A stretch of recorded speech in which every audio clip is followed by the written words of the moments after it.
Olá, eu sou o Ricardo Fenelon, sócio fundador do Fenelon Advogados e idealizador desse projeto chamado Airlaw Brasil, que tem como objetivo difundir conhecimento sobre os diversos temas relacionados ao direito aeronáutico e espacial.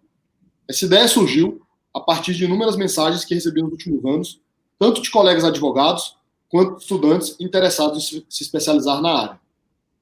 Ao longo das próximas semanas, vamos conversar com os maiores especialistas do Brasil no assunto, para que eles possam contar um pouco sobre suas trajetórias profissionais, bem como avaliar um ou outro tema específico. Hoje temos a honra de receber o Dr. Ricardo Catanã, diretor da Agência Nacional de Aviação Civil da ANAC. O Catanã é advogado, formado pela Pontifícia Universidade Católica de São Paulo, especialista em regulação da aviação civil, tendo ingressado na ANAC em 2006 como gerente-geral de outorga de serviços aéreos e, posteriormente, ocupou o posto de gerente de normas e projetos, superintendente de regulação econômica e superintendente de acompanhamento de serviços aéreos. Foi assessor jurídico na Infraero e assessor de ministro do STJ. É membro do painel de regulação do transporte aéreo da OAS, da Organização de Aviação Civil Internacional, e membro da Comissão Especial do Senado da reforma do Código Brasileiro de Aeronáutica. Diretor Catanã, seja muito bem-vindo ao Airlaw Brasil. Muito obrigado por ter aceitado o nosso convite. Eu te agradeço, Fenelon, pelo convite, fico honrado de ser colocado nesse seleto hall de especialistas aí em direito aeronáutico. Me considero mais um operador do direito aeronáutico e tenho aprendido aí aos trancos e barrancos com os desafios ao longo desses anos lá na agência. Mas muito obrigado pelo convite, eu espero ser de trazer aqui informações úteis para quem esteja interessado e quem milite aí na área. Obrigado aí pela presença, para nós realmente uma honra. O bate-papo aqui é sempre muito informal, né? Inicialmente, nós gostaríamos de saber um pouco mais sobre sua carreira no mundo da aviação. Não só na ANAC, mas também se, por exemplo, na faculdade você já imaginava que iria trabalhar com tantos temas relacionados ao direito aeronáutico. De jeito nenhum, Fenelon. Na faculdade isso não passava pela cabeça e eu sequer conhecia o ramo de direito aeronáutico, né? Isso não foi tocado lá nas cadeiras, pelo menos. A minha especialização no final de curso foi em direito comercial, direito internacional, e ali eu tive contato com alguns pontos que foram até de alguma valia ao trabalhar na aviação.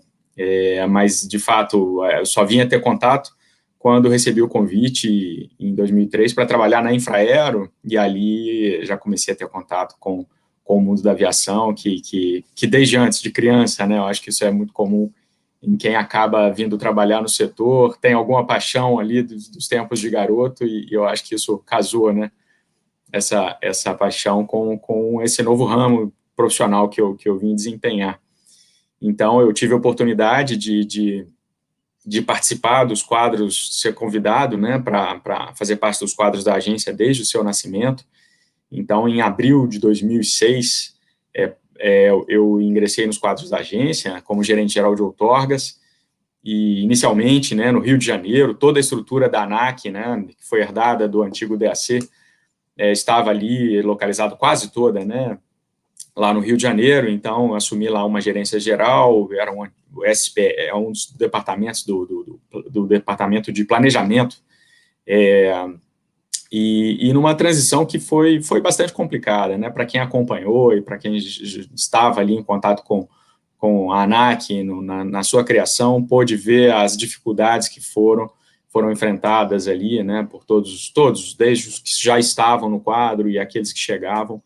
Então, basicamente, houve uma troca de comando, né, e as pessoas ali ficaram, mas com o desafio de manter o conhecimento, porque havia uma previsão de devolução de todo o efetivo, grande parte do efetivo do DAC era de militares, e eles foram sendo devolvidos em até 5 anos. Então, era um desligamento programado e forçado, né, daquelas pessoas que tinham conhecimento acumulado ao longo de vários anos, e foi feita uma troca de comando. Então, essa transição ela foi bastante abrupta, e a gente pôde ver ali no dia a dia as dificuldades, mas eu acho que a instituição acabou se forjando, né, nesses momentos iniciais e com crises relevantes, né, que o setor passou.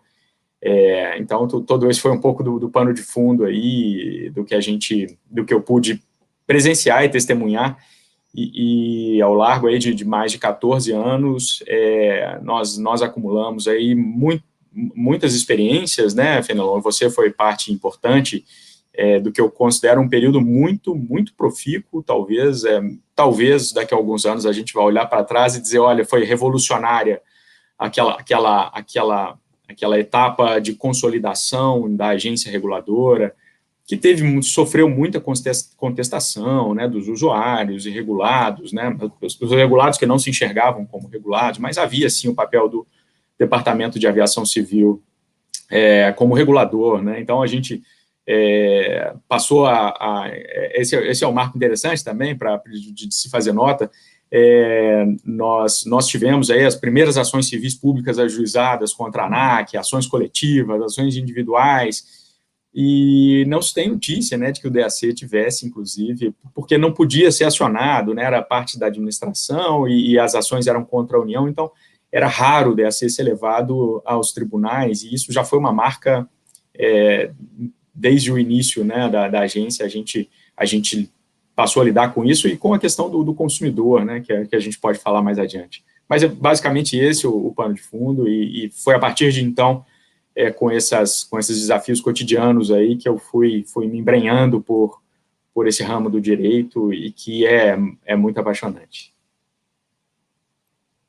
Não, sem dúvida, Catana, você tem aí o histórico da agência, né? E eu tenho dito para as pessoas, e aqui não é porque a gente está frente a frente, né, do jeito que a pandemia permite, mas o que eu acho muito bacana da sua indicação, do Juliano e do Thiago para diretor, é que existia no mercado um medo muito grande de ruptura, né? Porque isso é muito ruim para a regulação. E não é nem ruptura ideológica, é ruptura assim, do nada a gente poderia ter, a partir de março, 5 novos diretores na agência, que talvez não acompanharam o histórico de nada. Isso é perigoso para a regulação, né? A regulação precisa ter aí uma certa... Claro que precisa de oxigenação, claro que precisa de gente nova, e você, o Thiago, claro, vão trazer isso, e o próprio Benevides, mas é importante você ter um pouco de continuação, porque senão você tem uma ruptura muito grande, isso é muito ruim para a segurança jurídica. E mais que isso, né, a gente já conversou muito sobre isso, e aqui não tem nenhum tipo de crítica, mas o mundo militar é muito diferente do mundo civil. Então, você viu, você teve que criar processos, né, ao longo desses anos. Mas, seguindo aqui no nosso roteiro, nos últimos anos, você exerceu o cargo de superintendente de acompanhamento de serviços aéreos, que tem entre suas atribuições diversas competências relacionadas ao direito aeronáutico. Só para dar alguns exemplos, por exemplo, a autorização para uma empresa operar no Brasil, ou até a fiscalização de um serviço aéreo público. Mas, assim, um dos principais projetos que você coordenou foi a Resolução 400, que trata sobre os direitos e deveres dos passageiros e das companhias aéreas. Será que você poderia nos contar um pouco como foi a evolução dessa norma, a influência das convenções internacionais, das discussões no Brasil relacionadas ao Código de Defesa do Consumidor? E assim, mais que isso, como você também acompanhou todas essas discussões dos últimos anos, todo esse histórico aí que você acabou de falar, que muitas envolvem regulação econômica, só para falar uma aqui, a questão de liberdade tarifária.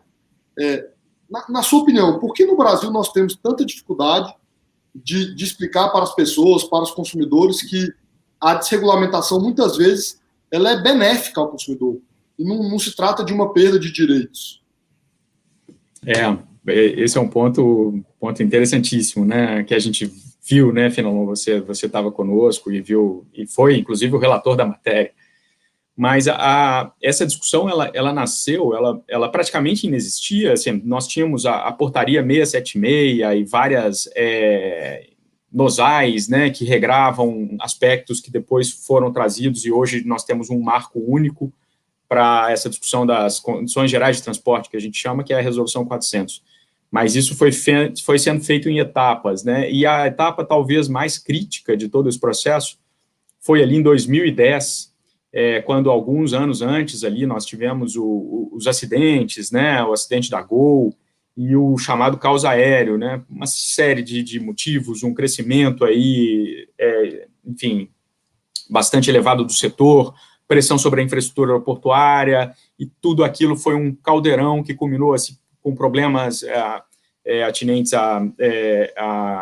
enfim, outros aspectos da aviação que não estão, inclusive, com a agência, mas tudo isso culminou com o caos aéreo e a gente viu toda essa repercussão. E uma das facetas, houve o ajuizamento de uma ação civil pública pelo Ministério Público de São Paulo, Procon São Paulo, inclusive, e na Justiça Federal lá de São Paulo. E essa ação versava, a intenção da ação ajuizada era acabar, que a ANAC adotasse, era contra a agência, que a ANAC adotasse alguma medida que viesse a acabar com atrasos e cancelamentos, melhorar o atendimento aos consumidores. E como é extremamente difícil, né, atacar esses problemas de uma enfim, seja por meio de regulação, quanto mais por uma tutela judicial, nós chegamos num ponto da discussão e a gente tentando fazer essa discussão dentro da agência e tentando trazer uma modernização da regulação que estava vigente ali, aquela portaria 676, e fazendo isso junto com o judiciário, nós chegamos a um ponto em que a desembargadora, ela deu um ultimato, falou assim, olha, vocês editam alguma regulação sobre o assunto, ou eu vou normatizar isso por sentença. Então, foi nesse contexto que nasceu a resolução 141, né, que foi a primeira, editada ali em 2010, e nesse sufoco, e depois disso nós fomos fazendo os estudos aí que culminaram na edição da resolução 400, a tão conhecida resolução 400, e que trouxe aí, né, a gente buscou revolver, e foi extremamente desafiador, e tem sido até agora, né, Fenelon, a gente tem volta e meia que vira público explicar os propósitos, explicar e quais são os efeitos já verificáveis, inclusive, dessa desregulação. Houve uma grande desregulação, mas a gente continua regulando uma série de aspectos ali que muitas vezes são esquecidos, mas ainda uma regulação bastante preditiva, né, que estabelece uma série de direitos e garantias, e que foi mais ou menos um trade-off, né, que a agência colocou, dada a necessidade que a gente vislumbrou de alguns pontos importantes de promover essa desregulação que você mencionou, a questão das franquias de bagagem. Eu tentando responder a sua pergunta, assim, né, por que tanta dificuldade, eu acho que isso tem questões jurídicas aí, né, o marco legal, dizer que, pode parecer que não, mas na minha opinião, eu acho que a lei estabelecer, e isso deriva da Constituição, e a lei dizer que o transporte aéreo regular, ele está sujeito a uma concessão, isso em tese invoca a lei de concessões, que diz sobre modicidade tarifária, universalização dos serviços, como se fosse um serviço público, stricto sensu, né, aquele prestado pelo Estado, e a gente sabe que na aviação não é assim, né, o governo não põe um centavo nas empresas, óbvio, vamos ver a pandemia agora, maior crise histórica da aviação nacional e global, e ainda as empresas não tiveram nenhum socorro do governo. Há quem diga que isso é bom, inclusive, né? Mas sem entrar nessa questão, eu menciono isso porque é um setor de capital privado, concorrencial, há poucas empresas, mas é extremamente concorrido, né, esse setor, por uma série de indicadores que a gente vê, e não há equilíbrio econômico-financeiro desses contratos, então, assim, eu acho que essa questão, ela meio que fica impregnada na cabeça dos órgãos de controle, do Ministério Público, da própria sociedade, do julgador, que quando vai apreciar alguma demanda, e do próprio Congresso, né, quando a gente vê muita discussão lá sobre preços abusivos e a liberdade de oferta que a própria lei garante, mas ela muitas vezes, esses dois pilares que a gente chama hoje da regulação econômica do setor, que são a liberdade de oferta e a liberdade de preços, né, eles são contestados e são criticados mesmo dentro do Congresso Nacional. Inúmeras vezes a gente teve que estar lá e explicar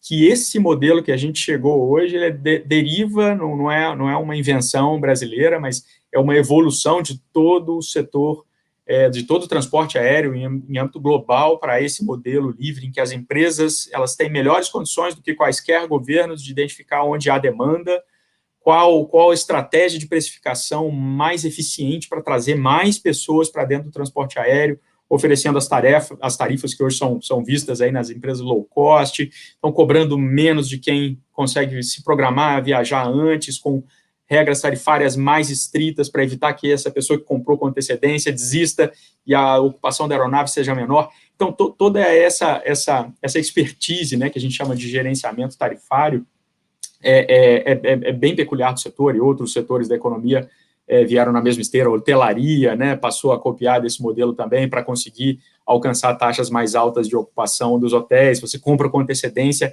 uma tarifa não reembolsável, você tem uma tarifa mais barata. Então, isso é bastante interessante de ver, essa evolução que o Brasil chegou para estarmos nesse ponto.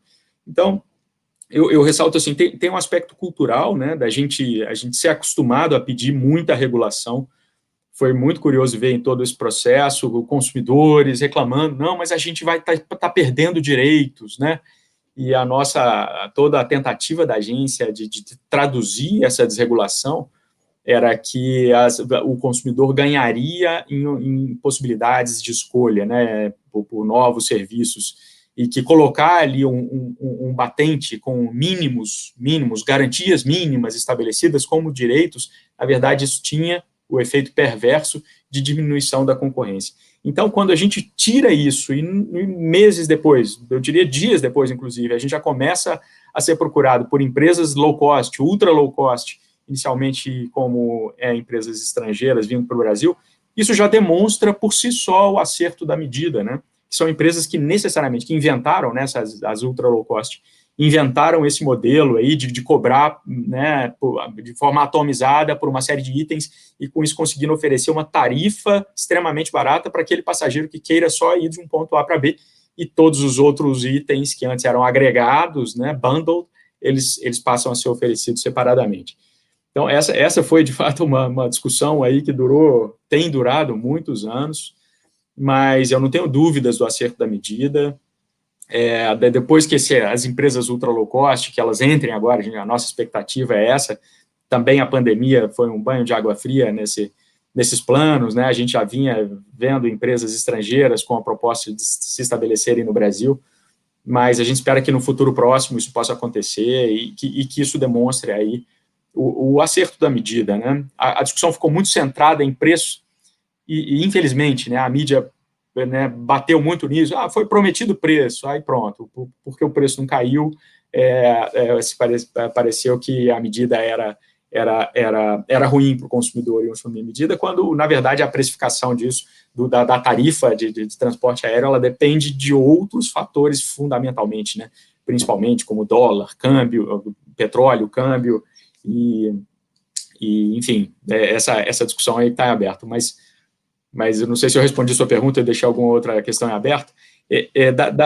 Talvez, e seja interessante dizer, para além dessa discussão que a gente viu, né, da desregulação que foi feita, mas também em outros pontos, eu julgo que a gente avançou muito, né, o que eu chamei lá no início da nossa conversa como quase uma revolução, né, quando o Brasil passa a negociar os acordos de céus abertos, né, e se desapegar um pouco, para quem não está afeto a essa discussão dos acordos internacionais de serviços aéreos, a premissa da regulação econômica, isso em âmbito global, e é uma característica que, enfim, deriva de uma série de fatores, né, da forma como o transporte aéreo internacional foi estabelecido, que basicamente a premissa tudo é proibido. Um voo de um país ao outro é proibido, exceto se os países sentarem numa mesa de negociação, negociarem um acordo de serviços aéreos que vai prever qual aeronave e os iniciais lá, os primeiros acordos e muitos acordos que o Brasil tinha vigentes até o início aqui até o início do século agora, eles eram nessa base, né, em que o acordo previa qual aeronave que podia ser utilizada, quantos assentos podiam ser oferecidos de lado a lado, quantas empresas poderiam oferecer serviços nesses mercados, quais países, quais pontos além, pontos intermediários, naquelas rotas estabelecidas no acordo poderiam ser atendidos pelas empresas de ambos os países. e o Brasil simplesmente, de uma hora para outra, é fruto de uma política sólida, né, que a agência foi executando ao longo de alguns anos, de celebrar acordos de serviços aéreos, independente dessa política de protecionismo, né? Então, o Brasil meio que abandona essa política de protecionismo das suas empresas em benefício da concorrência. Então, se há empresas do terceiro país querendo vir para cá, uma empresa do Irã que queira vir para o Brasil, mas não haja nenhuma empresa brasileira querendo ir para o Irã, por que motivo o Brasil não vai abrir o acordo com o Irã e deixar que essa empresa iraniana, estou citando um exemplo aqui, né, mas que seria eventualmente possível, por que não abrir esse acordo e permitir que haja esse tráfego, né? Então, isso foi uma tônica e que, basicamente, nós tínhamos um setor especializado dentro do DAC que também foi trazido para os quadros da agência, ele funcionou nos anos iniciais da agência, e que tinha por responsabilidade alocar essas frequências, né, que são negociadas nos acordos para as empresas brasileiras. Então, havia ali toda uma espécie de uma licitação em que eram várias pessoas, né, tinha pessoas da indústria que participavam ali quando iam pedir essas frequências, e pessoas da agência, né, que votavam. Então, a TAM pedia lá tantas frequências, a Gol pedia outras tantas, e meio que ali aquelas pessoas votavam. Eu voto pela Gol, eu voto pela Latam, pela TAM, e alocavam as frequências para uma empresa ou para outra. Isso exigia um mecanismo de controle, porque havia ali um problema concorrencial muito grande, na medida em que uma empresa podia pedir as frequências para um dado mercado só para bloquear a concorrente que tinha já ali um interesse maior em ingressar naquele mercado ou ampliar a sua presença em um dado mercado. Então, ia uma outra empresa que não ia fazer uso daquelas frequências, ou não ia entrar naquele mercado, pedir as frequências só para... Então, assim, tinha todo um mecanismo administrativo, burocrático, só para fazer a alocação dessas frequências, o controle dessas frequências, saber se elas estavam sendo bem utilizadas ou não, um controle, inclusive, sobre o load factor dessas aeronaves em dados mercados, para decidir se aquele acordo seria renegociado ou não, porque se os voos estivessem com baixo aproveitamento, né, com load factor baixo, o Brasil nem sequer sentaria à mesa de negociação, eventualmente, para ampliação dessas frequências, a despeito de haver interesse de uma empresa ou outra, ou de empresas do terceiro país. Então, isso inclusive, gerava um incentivo ruim, né, para as empresas aumentarem o load factor. Então, por exemplo, se a Varig tivesse um dado mercado e esse mercado tivesse bem, e o load factor das suas aeronaves naquela rota aumentassem, isso seria lido pelo regulador como um motivo para maior abertura de novas frequências naquele mercado. Então, o que fazia a Varig, eventualmente? O que poderia fazer, eu não estou dizendo que isso acontecia, mas era um incentivo que acontecia, né? Ela poderia subir preço para não aumentar a frequência. Então, ela subia preço, a ocupação do voo ficava mantida ali nos seus 50%, e isso, inclusive, a gente ouve, bom, eram os tempos da Varig, voar de MD-11 com metade do voo, quem não gostaria disso, né, Fenelon? Com um avião daquele, você ter o seu assento ao lado e tal, para poder esticar as pernas. Ou para quem voava, né? A maioria não voava. Justo, exatamente. Então, isso a gente viu aí o Brasil crescer, e o Brasil crescer, e essa foi um ponto, inclusive, que as próprias empresas brasileiras, em algum determinado momento, na negociação do acordo de Open Skies com os Estados Unidos, elas meio que se opuseram, não, a gente não tem condições de crescer, então não vamos, porque abrir o mercado com os Estados Unidos, senão os Estados Unidos vão inundar o nosso mercado e nos tirar, e o que aconteceu foi o contrário, né, mesmo com a discussão da liberdade tarifária, né, não vamos liberar a tarifa, porque senão os americanos vão botar o preço lá embaixo, a gente vai ser expulso do mercado. Quem mais cresceu no período posterior a essa desregulação das tarifas foram as empresas brasileiras. Então, acompanhar toda essa discussão, né, e desconstruir alguns desses pontos aí, isso foi muito complicado, mas os resultados estão aí a olhos vistos, né? Então, eu não vou me alongar muito nesse ponto e a gente devolve a bola aí para o Fenelon. Não, mas você colocou um ponto muito interessante que me parece assim, primeiro, preciso deixar claro que todas essas medidas que vêm sendo tomadas nos últimos 14, quase 15 anos, né, ano que vem, foram feitas no sentido do benefício da concorrência. E isso é muito importante. E eu acho que há uma dificuldade, assim, é uma falha de percepção, porque o mercado é muito ativo, é muito intenso. Por exemplo, tudo que estava se pensando até fevereiro desse ano, já mudou tudo com a pandemia. Você vê aí quando eu falo também de dificuldade de percepção, Como hoje só tem três grandes companhias aéreas, talvez as pessoas pensem, não tem concorrência porque só tem três. Não, claro que seria muito melhor se tivessem outras muitas, mas tem muita concorrência assim. A própria crise mostra isso, né? Cada empresa buscou aí a sua sobrevivência financeira de uma forma completamente diferente, em negociações diferentes. Mas, enfim, nós vimos, né? Nós tivemos a oportunidade, infelizmente, de ver nos últimos anos companhias aéreas ultra low cost, que são muito disruptivas, indo para países da América do Sul, né? A gente não está falando de Dinamarca, Noruega, Finlândia. A gente viu essas empresas indo para a Argentina, indo para o Chile, para a Colômbia. E, assim, isso foi muito difícil. E uma coisa, Catana, que muitas vezes eu ainda escuto, e se você quiser mais uma vez esclarecer, o Brasil tem liberdade tarifária, tem liberdade de rota, tem agora 100% de liberdade do capital estrangeiro, né? As pessoas ainda não entendem isso. Eu ainda escuto hoje em dia, mas aí a gente vai ter que pedir a rota para a ANAC. Não tem mais isso, né? A gente tem hoje uma grande liberdade para a empresa vir, empreender, operar, enfim. Eu julgo assim, a gente fala muito dos temas, dos problemas que a aviação comercial no Brasil enfrenta, mas muitos deles, né, Fenelon, eles são problemas comuns para vários outros segmentos da indústria, né, e do comércio em geral. Então, judicialização é um deles. A gente tem muitos incentivos para que os consumidores tenham acesso a um serviço judicial gratuito e que premia o passageiro que com uma alegação ali de um mero atraso de um voo ou cancelamento de um voo, não importa qual tenha sido o motivo para esse atraso ou cancelamento, se ele tiver relacionado a um procedimento adotado pela empresa aérea para garantia da segurança daquele voo, e a gente sabe que são uma miríade de fatores aí que tem que ser operacionalizados para que o voo aconteça de uma forma segura, né? Então, não importa o que, esse consumidor ele tem um incentivo de ir ao judiciário, porque ele tem sido premiado aí ao longo dos anos. Então, assim, são vários fatores que vão desde questões trabalhistas, fiscais, a dificuldade de se importar bens, serviços, equipamentos, peças de aeronaves, o que torna o Brasil explorar serviços aqui um desafio muito grande. Você mencionou, né, que a gente tem visto aí os planos de várias empresas low cost. Nós tivemos oportunidade de alguns colegas da agência de estar em contato com grupos de empresas ultra low cost estrangeiros para discutir o mercado brasileiro e saber deles quais são as demandas e necessidades, enfim, por que esses grupos nunca demonstraram aí apetite pelo nosso mercado.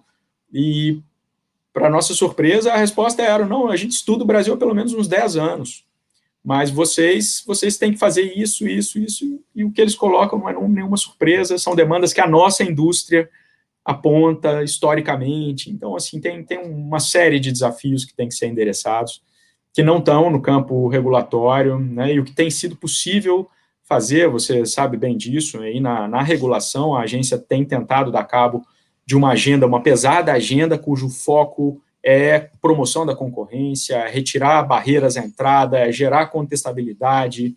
Então, tudo isso a gente tem tentado endereçar na medida do possível, e eu não estou dizendo aqui que tudo já foi resolvido. Há alguns aspectos ainda que precisam ser melhorados. A própria Resolução 400, como eu disse, ela tem alguns pontos ainda muito prescritivos, né, que talvez não sejam aqueles tidos por ideais por uma empresa do modelo ultra low cost, por exemplo, né? Então, tem questões ainda que vão ter que ser discutidas, e a gente já sabe de antemão que vão ser lidas, eventualmente, de uma forma ruim pelos grupos de defesa do consumidor, eventualmente. Vem a ANAC com mais desregulação, mas a gente vai ter que abrir essa discussão, inevitavelmente, se a gente quiser concorrência, né? Agora, tem outros pontos que têm sido endereçados pelos governos junto ao legislativo, mas eu acho que para a nossa, não sei se é ruim dizer isso, mas para a nossa sorte em termos, a gente tem muita gordura para queimar, né? Então, assim, num contexto de pandemia, um mercado gigantesco, um mercado potencial gigantesco como é o Brasil, se nós fizermos algumas reformas pontuais, a gente tem chance de crescer mais do que a média, mais do que o restante dos países. Então, eu acho que esse momento de pandemia é a oportunidade da gente fazer essas discussões e promover essas mudanças. O governo há pouco lançou o programa, né, apoiado aí pela ANAC, pelo Ministério da Infraestrutura, do Voo Simples, é bastante interessante, traz mais uma lufada de burocratização para facilitar a vida do aviador, do empresário pequeno e médio, mas há uma série de medidas aí que estão também no nosso radar para endereçar outros problemas que vão trazer mais concorrência na nossa visão. Não, sem dúvida, as pessoas não imaginam que, às vezes, uma cláusula de um contrato de concessão impede não, mas dificulta o estabelecimento de uma empresa low cost, porque tem uma obrigatoriedade, por exemplo, de ponte de embarque. Mas, falando de futuro e falando de regulação, você atualmente é o patrocinador de um projeto muito bacana que está sendo tocado aí na ANAC sobre regulação responsiva. Em síntese, né, porque eu sei que esse assunto é muito denso, será que você poderia nos contar um pouco sobre isso, do que trata e qual é a proposta de longo prazo? Joia. Essa é uma discussão que eu tenho muita satisfação de estar tocando, toda a agência está envolvida e nós, obrigado por falar do tema, é até uma propaganda que eu faço para convidar, né, os que nos ouvirem aqui a mergulhar nessa área do conhecimento da regulação responsiva. Não é uma ciência nova, Fenelon, ela é nascida aí na década de 80 pelos estudiosos, mas a aplicação dela, né, nos mercados regulados, na aviação, pelo que a gente acompanha das outras autoridades de aviação civil no mundo afora, ela é mais recente, ela é dessa década agora. Então, a gente está em muito boa hora trazendo essa metodologia, por assim dizer, né, e essa regulação responsiva para o nosso mercado, né? E, basicamente, o que é a regulação responsiva? Né? A proposta é de entregar a regulação justa e necessária para um dado fenômeno observado das várias áreas reguladas ou não. Então, a gente está muito focado, e pela tradição jurídica, e por tudo isso que a gente colocou, da transição do modelo DAC para a agência reguladora, a gente ainda está muito focado no chamado comando e controle, e a própria sociedade nos enxerga muito assim, os regulados nos enxergam muito assim, de enxergar a agência reguladora como produtora de normas ditando e regrando vários aspectos do comportamento dos regulados, seja de empresas, seja de pilotos, de processos de certificação, de construção, todo esse universo que hoje está debaixo das atribuições da agência. E a regulação responsiva, ela visa reconhecer e dar esse instrumental para os regulados e para a própria agência, para os seus servidores, de que há mecanismos outros que não só o comando e controle para atacar um dado problema. Então, isso vai desde de warnings, né, de avisos, de uma publicidade, campanhas educativas, né, que a agência vai poder lançar a mão, e que isso pode prescindir, eventualmente a agência vai poder prescindir de um dado regulamento. Então, para um dado setor que editar um regulamento pode ser alguma coisa muito pesada, pode ser inclusive impenetrável para aquela pessoa que está ali, a abordagem da agência vai ser campanhas educativas, vídeos, uma aproximação. E é claro que a gente não abre mão, eventualmente, e é o ápice dessa pirâmide, né, dessas medidas regulatórias, do comando e controle, e que traz como contraposto necessário, quase, do comando e controle, que é a punição, né? Então, a gente, quando for necessário escrever uma regra prescritiva para questões de segurança, talvez isso seja inescapável, o descumprimento disso para o agente, eventualmente, que age ali nas lacunas do regulamento, buscando só sempre fugir da aplicação daquele regramento, ou que, repetidas vezes, aí a gente vai analisar o histórico daquele regulado, né, que repetidas vezes, de forma intencional e de má fé, ele descumpre aquele regulamento, aí a punição tem que ser pesada. Mas, por outro lado, para aquele outro regulado, que tem um histórico de bom comportamento, que não foi pego numa ação de fiscalização, mas que ele próprio, e o nosso, há um programa, o PSOE, SGSO, que tem essa premissa, né, de resgatar a cultura justa. Então, se o próprio regulado vem e reporta uma condição que eventualmente até venha ferir aquele regulamento que é existente, mas ele reporta e ele diz, olha, eu estou fazendo isso aqui para corrigir, e a ANAC depois vai e tem um acompanhamento dessas medidas que ele próprio se dispôs a tomar. Então, isso gera aproximações diferentes a depender de cada regulado e da intencionalidade, do histórico de comportamento, e não tratar esse regulado que reportou essa condição da mesma forma que aquele outro regulado que intencionalmente vive as brechas dos regulamentos, tentando fugir, tentando ludibriar a agência reguladora. Então, para um aplica a punição e para outro um mero acompanhamento e tudo mais, e claro que isso é bastante dinâmico. Então, eu acho que a gente tenta com isso corrigir, Fenelon, o que, pela nossa percepção, eu acredito que você tenha visto isso também quando esteve na agência, que é a agência muito centrada, assim, muito extremamente centrada e usando muito do mecanismo de punição, de comando e controle e de punição. Descumpriu a regra está escrita ali, descumpriu a regra, toma aqui seu auto de infração. Não importa o contexto, não importa essa intencionalidade, a gente quer sair disso um pouco, trazer o regulado para o nosso lado. Um dos estudiosos, inclusive, para quem quiser fazer a leitura, Braithwaite, foi quem inventou praticamente essa teoria da regulação responsiva. É claro que vem sendo evoluída e aperfeiçoada por vários outros estudiosos, mas ele tem um texto que ele analisa a aviação. Por que a aviação é um modal de transporte mais seguro que existe? E a conclusão que ele chega é porque a aviação, desde os seus primórdios, aplicou essa teoria, sem saber, eventualmente, mas se aplicou a regulação responsiva desde o seu nascimento.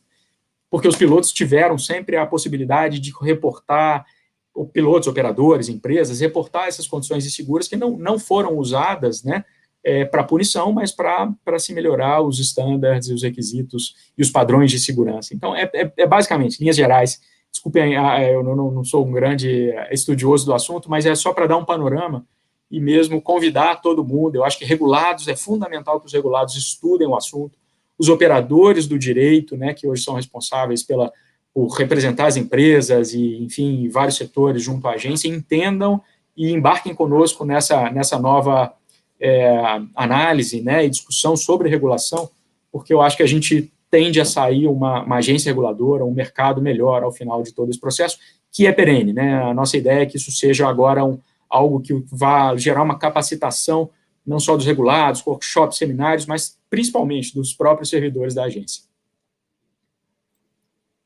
Parabéns, um projeto espetacular e que tem muito potencial para separar quem opera bem de quem opera mal e de tirar essa mentalidade de... Não que isso seja feito, mas assim, a gente sabe que multar por multar não melhora o mercado, não melhora as empresas. Então, assim, muito legal. Boa sorte, sucesso aí nesse projeto.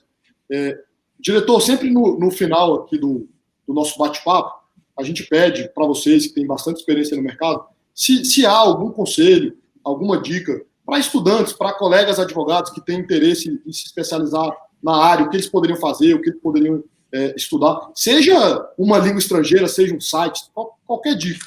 Eu gosto muito de acompanhar as notícias sobre aviação, né, Fenelon, e a gente, madrugada fora, de repente, um está mandando para o outro, é bastante interessante isso, acompanhar ali o que está se passando no mundo inteiro. É importante para o operador do direito conhecer isso, para os estudantes, quem está ingressando aí no mundo do direito aeronáutico. Talvez a minha recomendação principal, dentre outras várias que eu poderia, olhem o mundo, estudem regulação, estudem o que um país está fazendo sobre um dado aspecto, seja questão de regulação econômica, tentem entender o que está acontecendo na Índia, e é uma discussão corrente, só para dar um exemplo, na Índia que está discutindo preços abusivos e quais são os efeitos disso para o mercado. Então, assim, a regulação, e para os operadores do direito, essa é uma questão interessante, a regulação, ela expande muito, né, a visão que o jurista, que o operador do direito tem sobre uma dada matéria. Então, o nosso conhecimento, ele não está restrito às nossas leis e regulamentos, é fundamental que o operador do direito traga o conhecimento e que conteste, né, os nossos modelos jurídicos e os cânones que são aplicados para o direito aeronáutico brasileiro, porque muito do que a gente faz, do que a gente discute, do que a indústria traz, são questões que já foram discutidas, que já estão, ou que estão sendo discutidas e revividas em outros países. Então, eu acho que isso agrega muito para a qualidade do debate. Pô, que dica sensacional e que ainda não foi sido colocado aqui, porque às vezes a gente, advogado, tem muito esse coisa, a gente fica muito focado, estuda o código, estuda a norma. Não, meu filho, estuda isso, mas se você não entender o que está acontecendo, não adianta nada estudar a norma, né? Muito Exato. obrigado. Abre a sua cabeça, né? Abre a cabeça para novos modelos, e acho que isso é interessante. Diretor Espero Ricardo, que honra, viu? Muito obrigado aí pela presença. Volte sempre, tenho certeza que ainda temos muito assunto. Fique à vontade para fazer sugestões e queria, como sempre, agradecer a todos que estão nos assistindo, pedir para se inscrever aí no canal do YouTube, nos acompanhar nas redes sociais, no LinkedIn, no Twitter, no Instagram. Muito obrigado a todos. Catanã, um grande abraço, sucesso, boa sorte aí nesse novo desafio que eu tenho certeza que vai ser muito bem sucedido. Obrigado, Fenelon. É sempre um prazer falar contigo, aí, um apaixonado da aviação, e espero que tenha sido proveitosa essa nossa conversa. Um abraço.